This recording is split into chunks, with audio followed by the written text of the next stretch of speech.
180 जातीच्या पोट जाती म्हणून बाकीच्या जाती यांनी आरक्षणामध्ये घेतल्या. मग आमचं म्हणणं आहे 83 क्रमांकाला जर मराठा तिथं जर कुणबी असेल तर कुणब्यांची पोट जात मरा होत नाही का? जर मराठ्यांची पोट जात कुणबी बाकीच्यांचे उपजाती पोट जाती म्हणून तुम्ही घातल्यात तर मराठ्यांची का घातली नाही? आपला तिसरा मुद्दा आहे मराठ्यांच्या शासकीय नोंदी आहेत. हैदराबादचं गॅजेट आहे, त्या गॅजेट मध्ये सगळाची सगळा मराठवाडा हा ओबीसी आरक्षण आहे. ते गॅजेट का लागू केलं जात नाही? छत्रपती शाहूराजांनी या राज्यातल्या आणि देशातल्या लोकांना आरक्षण दिलं. ते सातारा संस्थानच्या गॅजेट मध्ये पश्चिम महाराष्ट्रातला सगळा मराठा कुणबी म्हणून का घेतला जात नाही?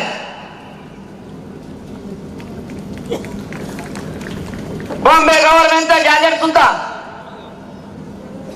त्यातही सगळा मराठा समाज हा ओबीसी आरक्षणात का घेतला जात नाही? आतापर्यंत 57 लाख नोंदी सापडल्या सरकारनं आपल्याला लेखी दिलाय.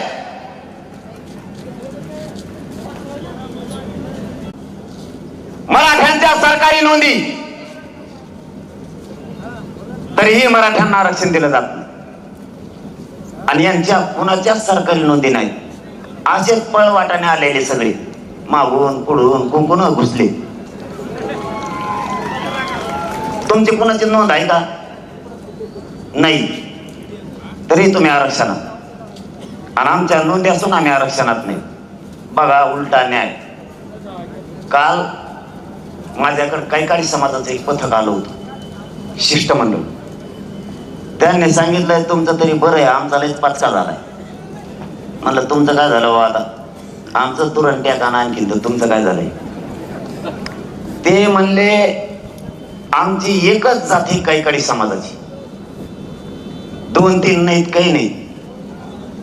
विदर्भात कैकाडी समाजाची जात एससी आरक्षणात, खानदेशात कैकाडी समाजाची जात एसटी आरक्षणात आणि मराठवाड्यात कैकाडी समाजाची जात ओबीसी आरक्षणात. बघा मंडल कमिशनचा प्रताप कशी काळी लावून ठेवली मंडल कमिशन. एकच जात 3 जातीत कोचिली. त्या कैकाडी समाजाच्या बांधवांचं म्हणणं होतं आम्हाला एक द्या ना कोणची तरी, एकच जात 3 इकडे देऊन ठेवली. म्हणजे विदर्भातली कैकाडी समाजाची जर मुलगी केली ती तिकडे एससी आहे, मराठवाड्यात आली ती ओबीसी होती. मराठवाड्यातली कैकाडी समाजाची मुलगी ही इथं ओबीसी आहे, विदर्भात दिली ती एससी होती. आणि विदर्भातली कैकाडी समाजाची मुलगी जर खानदेशात दिले तिकडे गेले ती एसटी होती. म्हणजे आपल्यासारखं झालं त्यांचं. आपण विदर्भात गेलो तिकडे गेले की ती कुणबी होती, तिकडची पोरी की आपण केली की इकडे आली गोपन होती. कोणाचेच कोणाला मिळ नाही. आपला नेमका आंतरजातीय विवाह आहे का रोटी-बिटी व्यवहार आहे? काहीच मिळ लागा नाही. माझ्याकडे आपल्याच मराठवाड्यातला आलता, जालना जिल्ह्यातला. तेव्हा म्हणला आपली बाईक विदर्भातली, ती कुणबी आहे, मी ओपन आहे. पोराला काय लो म्हणला तर मी काय सांगू काय लो हाय का नाही लफड. तेव्हा म्हणला ती मपली पाहुणे मी तिचा पाहुणा, दोघं मराठा. पण पोरगा आता ओपन धरा का ओबीसी धरा? म्हणलं काहीतरी धरा आता, आरक्षण मिळूस तर काय करतात? ही सत्य परिस्थिती आहे. मराठ्यांचा नोकरीतला टक्का कमी झाला. जो मराठा नोकरीला लागला त्याची भरती होत नाहीये, त्याच्या मुलाला केंद्रीय कॉलेज मिळत नाही त्या आरक्षणामुळं. मराठ्यांच्या लोकांनी रात्रंदिवस कष्ट करायचे आणि मुलं शिकवायचे या आरक्षणामुळे त्याला नोकरी लागत नाही किंवा उच्च शिक्षण मिळत नाही. या हिवगली शहरातून मी सरकारला जाहीरपणानं सांगतोय, 13 तारखेच्या आत मराठ्यांना आरक्षण द्या. जर ओबीसीतून आरक्षण नाही दिलं, 13 तारखेच्या नंतर निर्णय झालेला तुम्हाला झेपायचा नाही.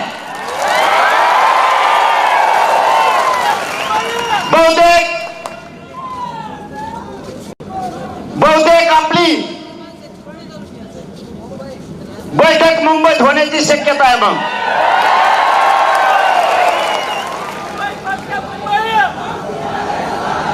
पण ह्या बारीन तुमच्यावरच तुम्ही म्हणता तसंच. ह्या बारीन गेल्या वेळेस मी माघारी चला म्हणलो होतो, तुम्ही आलते. तुम्ही जर ह्या बारीन म्हणल्या नाही तर जागेवर बस, माघारीत नाही तिथंच बसू, जाऊन द्या जवळच. त्याला काय नावेला आपला, त्याला छगन भुजबळच लागतोय, कडाल घेऊन हिंड म्हणा.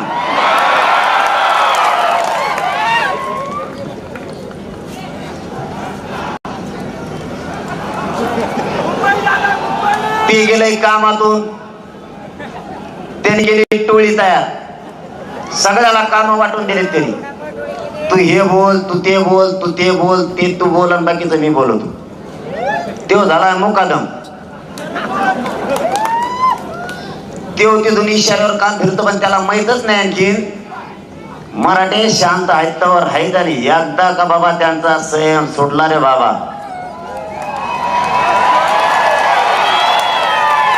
मग आता नाही सांगत तुला विधानसभा येऊ दे, मग सांगतो कच्चा. एक जणाला दाखल आहे, तो बी असे डावर टाकतोय मायावर, पडेल पडेल सगळे गोळा केले त्याने आता छगन भुजबळ पुरे. आणि आपल्या विरोधात बोलायला सुरुवात केली. खोड किती करतोय बघा ना. आंतरवालीत आपलं आंदोलन चालू आहे, त्याच्या पुढे जाणून बसलं त्यांनी. आणि मला म्हणते जाते तेढ नाही निर्माण झाला पाहिजे. आता जाते तू पुढं बसल्यावर हटकून काय होईल. तरी मी संयम ठेवला, कुठंही गालबोट लागू दिला नाही. कारण मराठ्यांची काय ताकद असते, काय संस्कार आहेत हे मी दाखवून तिथं दिलंय. कुठंच होऊ दिलं नाही काहीच. आणि तुम्हालाही आज सांगतो, ही मराठा आरक्षण शांतता जनजागृती रॅली, मायबापाओ मी तुमच्या शब्दाच्या पुढं कधी नाही गेलो. तुम्हालाही माझी विनंती, नरड्याला येईपर्यंत विनंती, जवळ सहन होत आहे तोपर्यंत करूया. पण माझ्या हात जोडून विनंती, गोरगरीब ओबीसीच्या अंगावर मराठ्यांनी जायचं नाही, आणि गोरगरीब ओबीसींनी मराठ्यांच्या सुद्धा अंगावर यायचं नाही. हे राजकारणी लोक आपल्या आपल्यात लावून देतील, कोणी मदतीला येत नाही.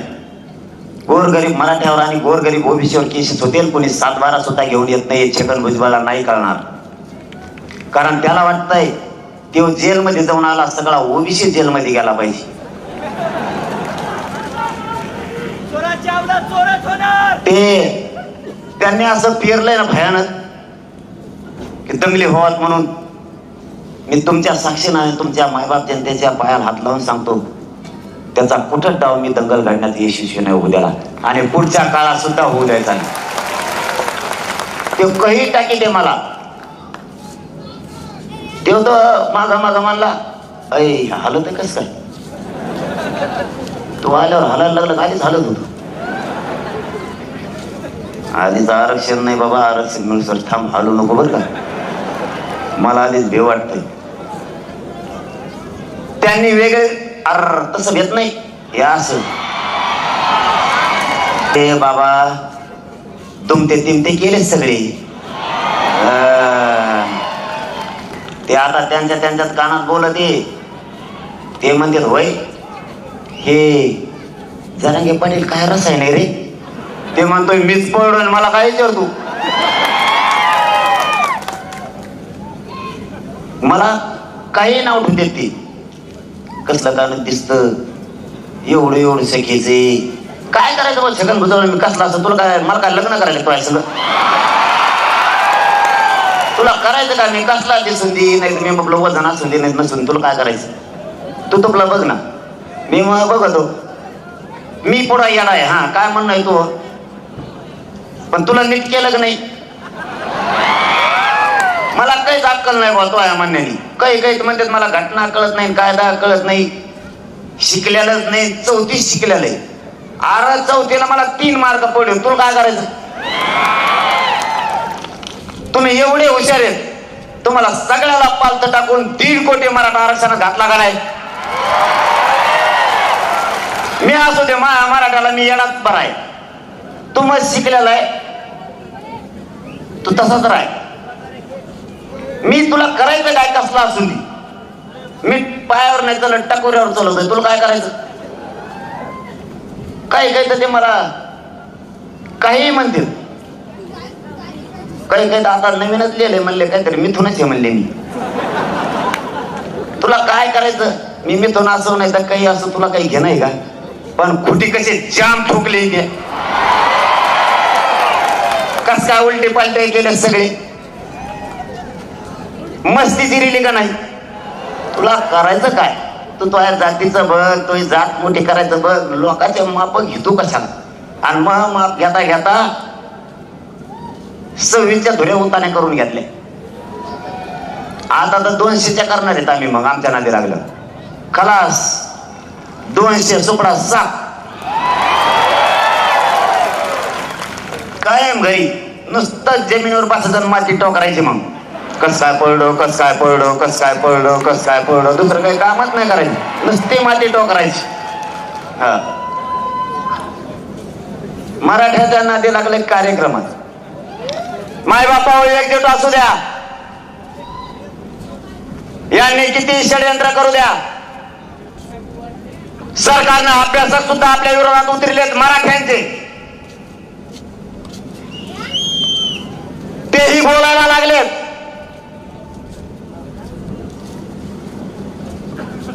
ही मागणी टिकणार नाही. आतापर्यंत 57 लाख नोंदी सापडल्या, 1.5 कोटी मराठा आरक्षणात गेलाय. हैदराबादचा गॅजेट लागणार आहे, सातारा संस्थांचं सुद्धा घेतलं जाणार आहे. आपली खरी मागणी सर सकाट मराठ्यांना कुणबी प्रमाणपत्र द्या ही आहे. काहींचं म्हणणं हे सगळे सोयरे टिकणारच नाही, काहींचं म्हणजे आपलेच अभ्यासक पण त्याचं लय पोट दुखत ते, काही अभ्यासक टाकतील आपल्या मागे, ज्याचं दुकानच बंद पडले ते सरकारकडून बोलायला लागले. ज्याने अभ्यास करून दमलं त्याला प्रसिद्धीचा लाईन नाद आहे, मीडिया पुढे बसायचा नाद आहे, त्याला एक मोठा मुळ्यात झालाय. त्याला एक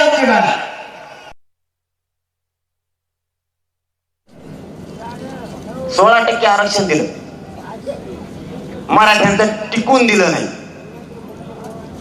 13% आरक्षण दिलं, मराठ्यांचं असल्यामुळे ते टिकून दिलं नाही. सगळेजण समजून घ्या, मराठ्यांचा खरं असलं तरी टिकून देत नाही, तितका मराठ्यांचा द्वेष यांच्या मनात. आता 10% आरक्षण दिलं, आरक्षण लागू होण्याच्या अगोदरच कोर्टामध्ये याचिका दाखल केली. मराठ्यांचं किती चांगलं असलं तरी त्याच्या पाठीमागही मुद्दाम लागते आणि ते आरक्षण घालवते. 57 लाख नोंदी मिळाल्या. छगनराव भुजबळ तात्यांनी रद्द करा म्हणून मागणी केली.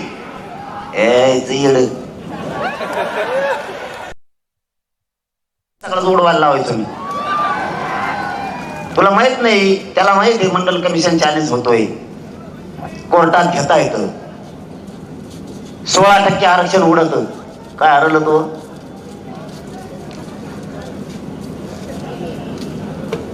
इतक्या लवकर 9च्या नंतर असतं जणून का तुम्ही तिकडे लवकरच आहे काय? पार्टी बदलेली काय तो? हे आपलं काही टिकून देत नाही.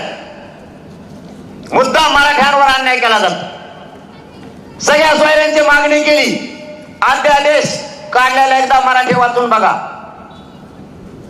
त्याच्यावरती स्पष्टपणानं दिलेलं आहे. आपल्या व्याख्याप्रमाणे आपली व्याख्या त्याच्यात घेतलेली तशी अंमलबजावणी केली तरच आपल्याला मान्य आहे. आणि जर काही अभ्यासकांचं खरं बोलणं आहे, काहींचं खोटं बोलणं आहे. आणि जे खोटं बोलतायत ते त्या दिवशी वाशीला मुंबईत होते. आता फक्त काहीतरी आम्ही सरकारनं दाखवलं म्हणून उलट बोलायला लागले. बरं असं काय धरून ते नाही टिकलं, हा उडलं. मी पुन्हा लढन, तुला काय करायचं? मी या मराठ्यांसाठी पुन्हा माझी जीवाची बाजी लावायला तयार आहे आणि सगळ्यांना ओबीसीतून पुन्हा आरक्षण द्यायला तयार आहे. तुला करायचं काय? तू झोप ना घरातच. पण मी या मराठ्यांच्या ताकदीवरती कोणाला काहीच मिळून देणार नाही. किती मिळ्यात बॉम्बाला तरी कोणाला पद मिळून देणार नाही, कोणाला पैसे मिळून देणार नाही. मी मिळून देणार तर फक्त करोडो मराठ्यांना आरक्षणच मिळून देणार. पुन्हा 4 महिन्याला लढत. मी फक्त चुक शोधायला काही कामाला लागले. मी काय चुकवतोय? का दुःख द्यायला लागले मला तुम्ही? चूक कोणाकडून होत नाही. ही चूक काढायची वेळ नाही. तुमचं आमचं काही वाद असेल, काही नाराजी असेल, ती दिवस ही नाहीये. आज समाजाच्या पाठीवर हात टाकून समाजाच्या एकजूट वाढवून त्याला आरक्षण देण्याची गरज आहे. आज एकमेकाचे उन्हे धुणे काढायची वेळ नाही. समाजावरती संकट घोंगावतंय. समाजाला वेठीस धरायचं काम केलंय. तुम्हाला माझी विनंती आहे, जर सरकारने आरक्षण नाही दिलं तर पुन्हा मुंबईकडे जावं लागेल. तुम्ही सगळे येणार का?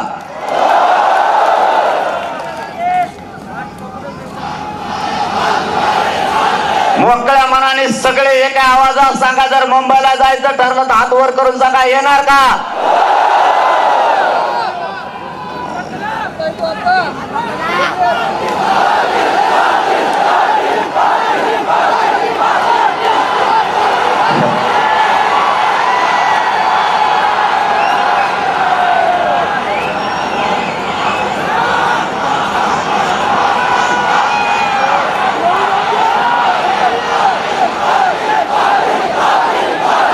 यांनी मला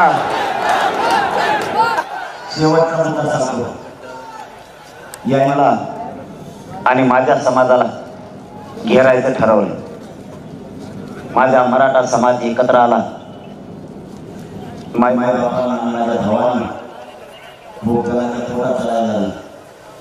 यांचा समाज एकत्र आला. एक शिक्षा मानता केले. माझा समाज कधी त्याच्यावरती बसला, कधी नाराज झाला. याला आरक्षण दिलं. माझा समाज कधीच मला याला आरक्षण दिलं. आज माझ्या लेकरांना, मराठीचे लेकरा मोठे होणार, आरक्षणाची किंमत मराठीला करायला लागली तर सगळेजण मराठीच्या विरोधात उतरायला लागले. बीड मधल्या मराठीने एक जुटीने यावेळेस मतदान केलं म्हणून त्याला त्रास व्हायला लागला.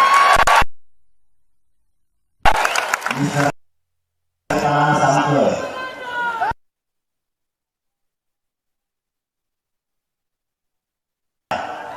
मला असं होतं तर मी सहन करेल.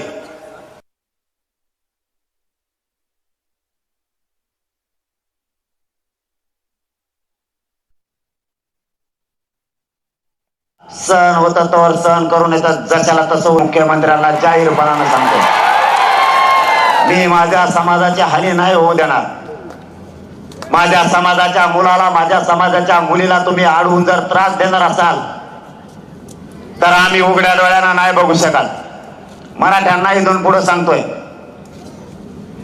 कोणावर अन्याय करायचा नाही आणि कोणाचा सहन पण करून घ्यायचा नाही. सरकार जाणून बुजून आपल्यावरती खोट्या केसेस करताय. एकाही खोट्या केसेसला मराठ्यांनी भ्यायचं नाही. यांनी आरक्षण, तुमचा विश्वास जोपर्यंत माझ्यावरती आहे तोपर्यंत हा मनोज जरांगे तुमचा मुलगा मागे सरकत नाही. शट मला माझा. आता तर ड्रोनच आणलेत त्याने आमच्याकडे. ड्रोनच आणलेत. काय करतोय त्याची त्यालाच माहित. रानात उभा आहे आणि रानात झोपतो. तिकडच येतोय. एकाड्या कोपऱ्याला एक उभा राहतं, एक इकडं राहतं, इकडं राहतं, एक इकडं राहतं. इकडचं तिकडचं वाटतं. नुसता लाल लाईट लागत त्याचा. पोलिसाला मेळ लागा नाही काय, ते डोके खाली ते काय. त्याने टावर शोधले. टावर शोध म्हणले, त्याला रेंजच नाही. टावर कसं काय शोध? ते इतकं पॉवरफुल आहे वाटतं, खूप मोठ्याचा हात आहे त्याचा. बरं काय सापडेल, बरं सापडाल हाय का आमचं एवढुल्या एवढ्या मग एवढल्याच मोसंबीला काय बघू तू, सरकीला दोड्या नाही आल्या आणखी बघू तू काय. ते जवळ येत नाही रे, लय लांब आहे. त्याने जवळ एका गोट्यात खाली पडली त्याला, पण ते लय लांब आहे, त्याला हातच पुरत नाही. आणि इतकं पळत सणाट ते रच्ची येत आहे. काय करतोय काय नाही मी नाही देणार. तुम्ही काही केलं तरी मनोज जरांगे मराठा समाजापासून नाही तुटू शकत. तुम्ही व्हिडिओ तयार करा, तुम्ही रेकॉर्डिंग आणा, काही खोटं बनवा, मी नाही जात समाजापासून. मी काय पाप केलंय, मायबाप समाजावर मी काय पाप केलं. माझ्या समाजासाठी मी लढायला लागलो. तुम्ही तुमच्या जातीसाठी लढलात, आमचं कधी पोट दुखलं नाही. माझ्या गोरगरीब मराठ्यांच्या लेकराच्या चेहऱ्यावर आनंद यावा, त्या रक्षण मिळावं म्हणून मी लढतोय. तुम्हाला इतकं काय वाईट वाटायला लागलं की नीच वृत्तीला तुम्ही उतारला, लागल ते करायला लागला, काही सापडायला लागला. मी नाही हटू शकत माझ्या समाजापासून. मी तुम्हाला नाही मॅनेज होऊ शकत, मी फुटू शकत तुम्हाला. मला तुमचं पद नको, मला तुमचे पैसे नको, पण माझा समाज मी मोठा केल्याशिवाय नाही हटत. तुमचा समाज मोठा करताना तुम्ही ताकदीने केला, मी माझा समाज मोठा करायला ताकदीने निघालो. मी या समाजाचा मुलगा म्हणून काम करायला लागलो. मायबापा, माझं कुटुंब अक्षरशः उघड्यावरती पडलंय, तरी मी या समाजाला न्याय देण्यासाठी मागं हटलो नाही. माझ्या समाजाला मी मायबाप मानलंय आणि माझा मराठा समाजच माझ्यासाठी सगळं आहे. माझ्या समाजानं, मराठा समाजातल्या समाजानं सुद्धा मला दुःख नाही द्यायला पाहिजे. मला तुम्हाला हात जोडून माझी विनंती आहे मराठा समाजाला की मायबापावर मी या समाजासाठी लढतोय, तर एवढे का माझा समाज मोठा होईल म्हणून तुम्ही का आमच्या पाठीशी लागला. समाज मोठा करण्यासाठी लढायला निघालोय. माझ्या समाजानं खूप वेदना सहन केल्या, खूप त्रास सहन केलाय. लेकरं शिकून खूप मोठे व्हावे ते स्वप्न बघितले. ते आरक्षणामुळे माझ्या समाजाचे लेकरं नाही मोठे होत.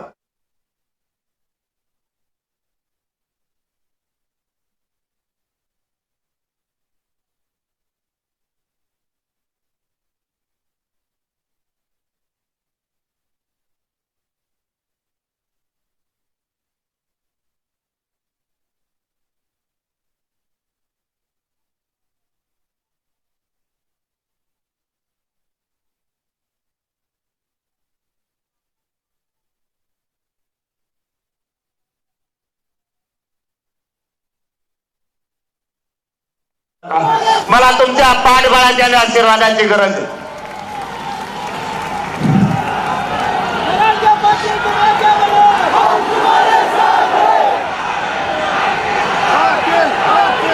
मी यांना बाकीकडे कुठंच संपत नाहीये. मी यांना मॅनेज नाही होत, मी यांना नाही फुटत. यांनी लोक मारायला पाठवले तरी मी इतका कणखर मराठा आहे की मी यांच्या मनगटाला मनगट लावा सुद्धा माझ्या ताकद आहे, म्हणूनही ते तिथं हारते. फक्त यांनी मला उघडं पाडायचं ठरवलंय, मला एकटं करायचं ठरवलंय.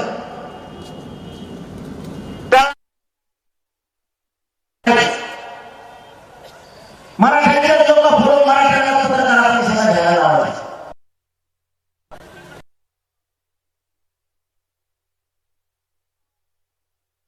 नाही सर केलं तर आपला कार्यक्रम लागल्याशिवाय राहणार नाही.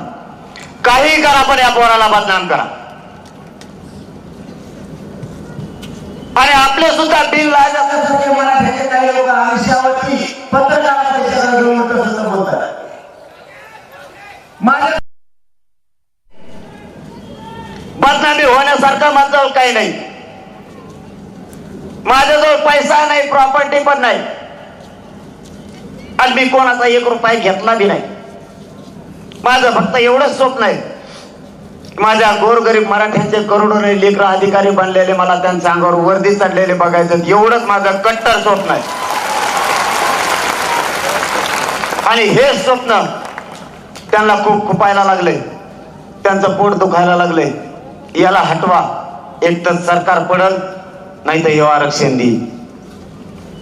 मी काय करू? समोर बोलतो, ते लोकांना सहन होत नाही. काही जणांना वाटतं पैसा आणि पद कमवले पाहिजेत. मला वाटतं समाजाचा रक्त घेऊन आपला संसार आपण मोठा करू नये. आपला समाज आपल्या समाजाच्या ताकदीवर मोठा झाला पाहिजे. आपले लेकर राज्यापासून केंद्रापर्यंत अधिकारी बनले पाहिजे. हे स्वप्न घेऊन रस्त्यावर तुम्हाला काय म्हणत नाही, कोणाच्या बोलण्याला ठेवू नका. आपली एकजूट काय जाऊ द्या. फक्त एखाद्या हिरवळी जिल्ह्यातील महाराष्ट्रातल्या मराठ्यांना मागणी, मी तुमच्या बळावर लढतोय.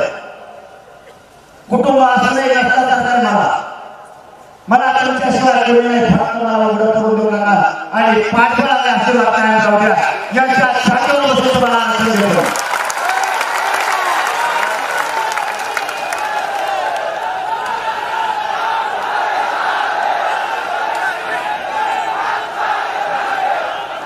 गोरगरीब मराठ्यांना किंमत आणण्याचं काम मी करायला लागलो. गोरगरीब मराठ्यांची प्रतिष्ठा वाढली पाहिजे काम करायला लागलो. गोरगरीब मराठ्यांना किंमत दिली जात नाही.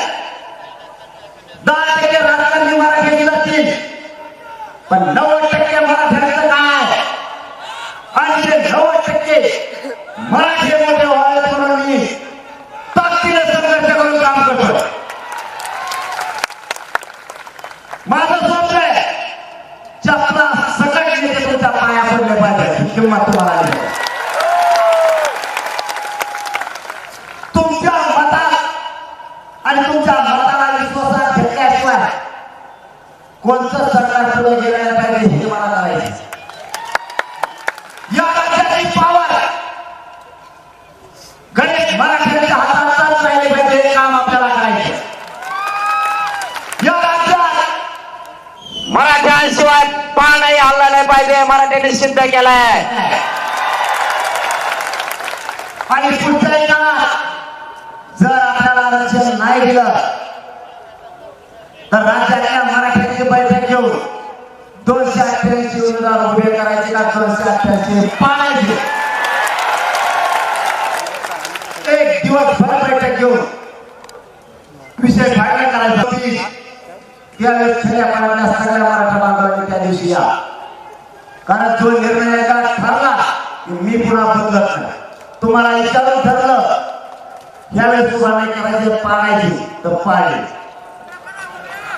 आता जर तुम्ही म्हणले उभा करायचे, तुम्हाला हाताच्या उभा करायचा.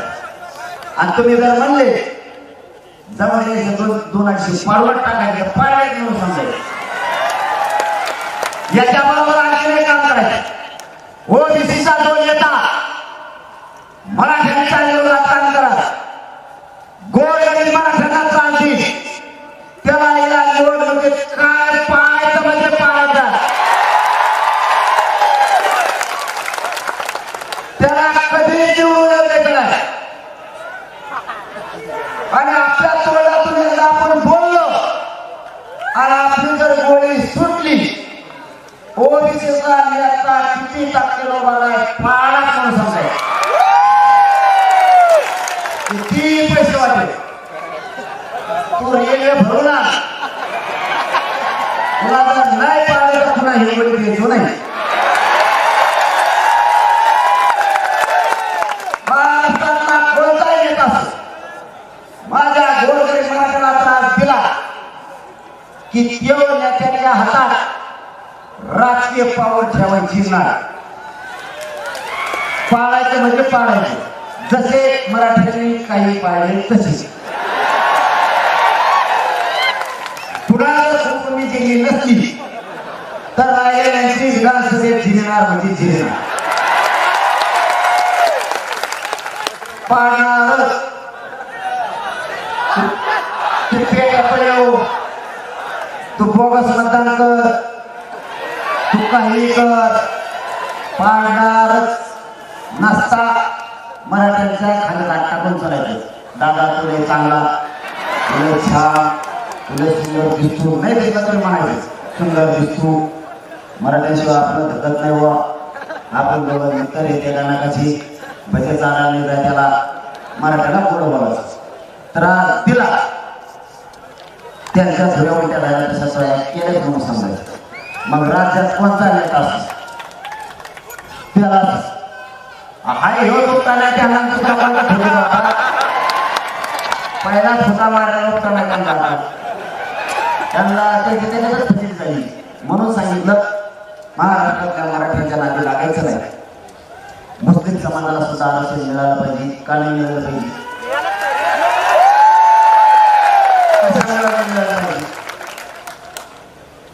मुसलमान सुद्धा कोण भीती नाही. त्यांचं म्हणणं आहे मुस्लिमांना आरक्षण नाही देतात, नको देता येईल नाही देता येईल. पण एक सांग बाबा समाजात दिलं नाही तो मुसलमान आहे नाही. मग जेव्हा मुसलमान असेल दुसरा तुम्ही फरकच काय करता.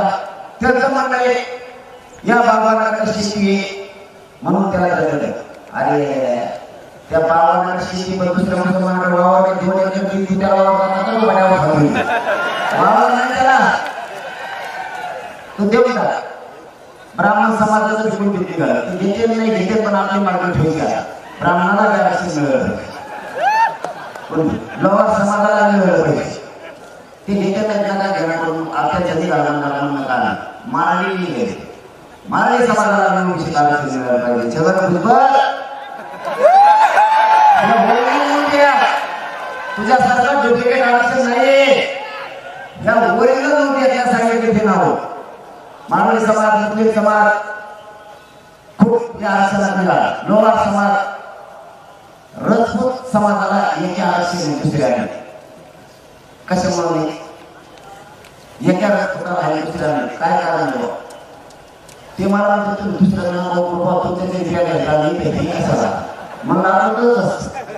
सगळ्याला समान न्याय मिळावा अशी घटना सांगते आणि त्याप्रमाणे चाललेलो आहे. जे कायद्यात असेल तेच बोलावं तर कायदा सांगतो व्यवसायाच्या आधारावर दिले तर बागाचा व्यवसाय विषय दुसऱ्या मुसलमानाचा विषय त्याला आले. लिंगायत समाजाचा व्यवसाय विषय त्याला आले. राजपूत समाजाचा पण तोच त्यालाही द्या. त्यांच्या जर ओरिजिनल नोंदी आल्या तर त्यांना आरक्षण देणं आवश्यक आहे. तुम्ही कसे देत नाही ते मात्र आम्ही आता बघणार. काय काय बाबाचा मुद्दा कशामुळे न्याय मिळाला पाहिजे. मराठी मोठ्या भावाची भूमिका पार पाडायची. सगळ्यांना न्याय मिळाला पाहिजे आणि मराठ्याला सुद्धा मिळाला पाहिजे. तुम्हाला जाता जाता पुन्हा एकदा सांगतो ताकदीने एक जोड फुटून देऊ नका. आणखी एका एक माणूस जोडा. एवढी अभूतपूर्व तुमची रॅली 9 किलोमीटर वरून बसत नव्हती. अख्खं महाराष्ट्र तुमच्यावर शुभेच्छाचा वर्षाव करत आहे. हिंगोलीकरांचे मनापासून आभार. फक्त आणखी एका जोडा. गाव खेड्यापर्यंत जा. कायदा सुव्यवस्था बिघडू द्यायची नाही. छगन भुजबळांचं स्वप्न टंगल होण्याचा पूर्ण होऊ द्यायचं नाही. एकाही मराठ्याने ओबीसीच्या अंगावर जायचं नाही आणि ओबीसी नाही मराठ्यांच्या अंगावर यायचं नाही. पण ओबीसीतून आरक्षण घेतल्याशिवाय एकाही मराठ्याने मागं सरकायचं नाही. माझा शब्द आहे तुम्हाला. माझ्या मरणाच्या शेवटच्या घटना मी या समाजासाठी बोलायला तयार आहे. माझा जीव जरी गेला मला गोळ्याने घालणार नाही तरी तुमच्याशी कधी त्याला फटका करणार नाही. तुमच्या लेकराला ओबीसीतून आरक्षण दिल्याशिवाय एक इंच वाटणार नाही. फक्त माझा पाठीशी उभा राहा एवढी विनंती करतो आणि थांबतो. धन्यवाद.